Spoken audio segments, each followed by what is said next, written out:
मुंशी चंद अपनी बेटी चांदनी के साथ एक छोटे से घर में रहता था। मुंशी चंद मजदूरी करके अपना और अपनी बेटी का पेट भरता था और थोड़े थोड़े पैसे बचाकर अपनी बेटी को पढ़ाता था। धीरे धीरे मुंशी चंद बीमार रहने लगा और बहुत कमजोर भी हो चुका था। एक दिन मुंशी चंद अपना इलाज करवाने डॉक्टर के पास गया। मुंशी चंद की जांच करने के बाद डॉक्टर ने कहा, आपको ज़्यादा से ज़्यादा आराम करने की ज़रूरत है और मैं कुछ दवाइयाँ लिख देता हूँ, आप इसे समय पर लेते रहिए। लेकिन मुंशी चंद के पास दवाई खरीदने के भी पैसे नहीं थे, इसलिए वह बिना दवाई खरीदे ही घर आ जाता है और आराम करने लगता है।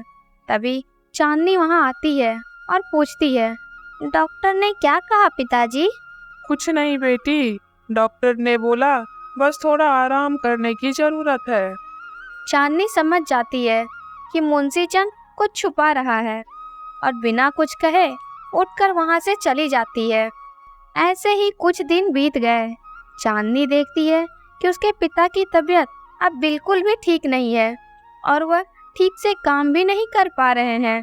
तब चांदनी अपने पिता के पास जाती है और कहती है, आपकी तबीयत बिल्कुल भी ठीक नहीं है पिताजी, और आप काम भी ठीक से नहीं कर पा रहे हैं। ऐसे में हमारा गुजारा कैसे होगा? अगर आप इजाज़त दें तो मैं कोई नौकरी ढूंढ लेती हूँ। इसकी कोई ज़रूरत नहीं है और हमारे घर की बेटियां नौकरी करने बाहर नहीं जाती है। मेरी हड्डियों में अभी भी इतनी ताकत है कि मैं घर चला सकता हूँ। लेकिन पिताजी, क्या आपने मुझे घर पर बैठने के लिए ही इतनी मुश्किलों से पढ़ाया लिखाया है? अगर मैं आपकी बीमारी में भी आपका सहारा ना बनी तो इतनी पढ़ाई लिखाई किस काम की? मैंने कह दिया सो कह दिया, तुम नौकरी नहीं करोगी। इतना कहकर मुंशी चंद काम पर निकल जाता है। इधर चांदनी भी अपने कॉलेज के लिए निकलती है।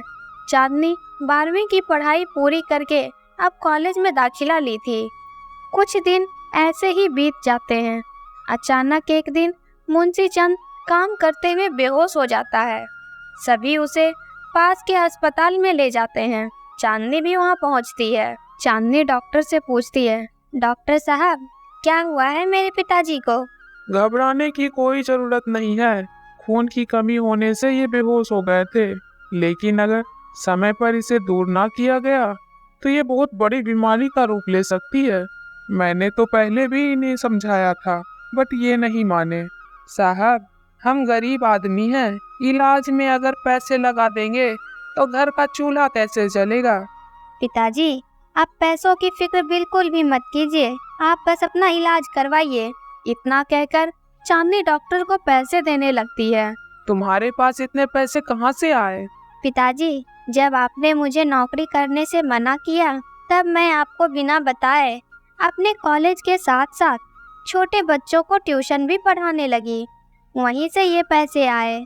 और हाँ पिताजी, आजकल लड़के और लड़कियों में कोई अंतर नहीं है। लड़कियां भी नौकरी करके अपने बूढ़े माँ बाप का सहारा बनती है। चांदनी की बात सुनकर मुंशी चंद को भी अपनी गलती का एहसास होता है और वह चांदनी को घर से बाहर जाकर नौकरी करने की इजाज़त दे देता है। जल्द ही चांदनी की डिग्री की पढ़ाई पूरी होती है और वह एक बड़े से कंपनी में नौकरी भी करने लगती है।